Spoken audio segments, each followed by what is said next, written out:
గ్రామాల అభివృద్ధి తమ ప్రభుత్వ లక్ష్యమని మంత్రి సీతక్క అన్నారు. ములుగు జిల్లాలో 2,34,00,000తో చేపట్టిన పలు అభివృద్ధి పనులను ప్రారంభించారు. అనంతరం మాట్లాడుతూ కేంద్రంలో కూడా కాంగ్రెస్ ప్రభుత్వం వస్తే గ్రామాలు మరింత అభివృద్ధి చెందుతాయని, తనను ఏ విధంగా గెలిపించారు, అలాగే ఎంపీ అభ్యర్థి పొరిక బలరాం నాయక్ను భారీ మేజర్తో గెలిపించాలని సీతక్క కోరారు.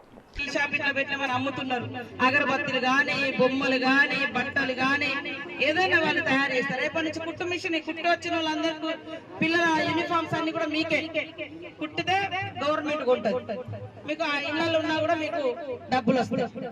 అట్లా మహిళల్ని బాగా కోటీశ్వరులు చేయాలి అని ఆ రోజు రాజశేఖర రెడ్డి గారు లక్షాధికారులను చేయాలని పావుల వడ్డీ. ఇప్పుడు ఆ పావుల వడ్డీ కూడా లేకుండా ఫ్రీగా లోన్లు ఇచ్చి మరి బ్యాంకులతో లింకేజ్ చేసి మంచి వ్యక్తి వాస్తవానికి ఎవరికి కుట్రలు చేసినోడు కాదు, ఎవరిని అన్యాయం చేసినోడు కాదు.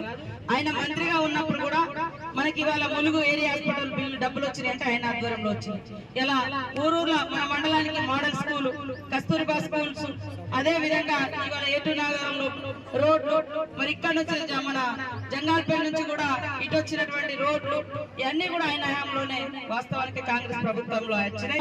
దానికి సంబంధించినటువంటి మంత్రి వారితో మాట్లాడి మీకు అట్లా ఎట్లా న్యాయం జరగాలి, షిఫ్ట్ చేయడమా లేకుంటే అక్కడ ఎట్లా అనేది మీరు మీ సూచన, మీ బాధల నుంచి వచ్చేటువంటి ఆలోచన నాకు చెప్తే మరి నేను దాని ప్రకారంగా మీకు న్యాయం చేస్తానని తెలియజేస్తూ మా అక్కలకు, అన్నలకు, తమ్ముళ్లకు, పెద్దలకు, మహిళా సోదరి వాళ్ళకు, యువకులకు అందరికీ పార్టీ నాయకులకు పేరు పేరు అందరి పేరు పెట్టలేదని ఏం బాధపడద్దు.